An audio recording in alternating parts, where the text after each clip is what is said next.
চা বাগানের শ্রমিকদের প্রতি মালিকদের আরও যত্নবান হওয়ার আহ্বান জানিয়েছেন প্রধানমন্ত্রী শেখ হাসিনা।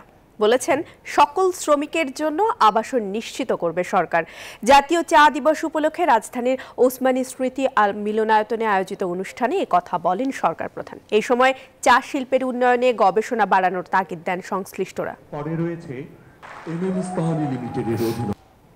চা শিল্পটাকে এটাকে আরো উন্নত করা এবং উৎপাদন বাড়ানো, বাজারজাত করা এবং চা শ্রমিক যারা তাদের উন্নয়নের দিকে বিশেষ খেয়াল দেন এবং তাদের নাগরিকত্ব প্রদান করা এবং তাদের কল্যাণে বহুমুখী কাজ তিনি করে যান। কারণ আপনারা জানেন যে আমাদের যারা চা তুলে চা শ্রমিক তাদেরকে কিন্তু ওই ভারতের বিভিন্ন জায়গা থেকে নিয়ে সেখানে বাগানে কাজ করানো হতো। কোনো কর্মঘণ্টা ছিল না, তাদের কোনো ভালো মন্দ দেখতো না, কোনো কিছু করতো না, সব থেকে অবহেলিত ছিল।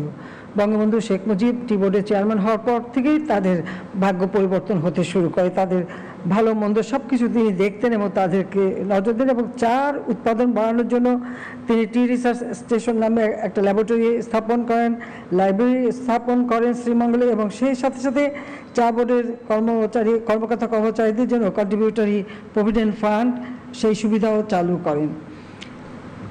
জাতির পিতা শমশেরনগর বাজারে 70 সালের নির্বাচনী প্রচারে যখন যান তখনও সেখানে শ্রমিকদের জন্য ভাষণ দেন।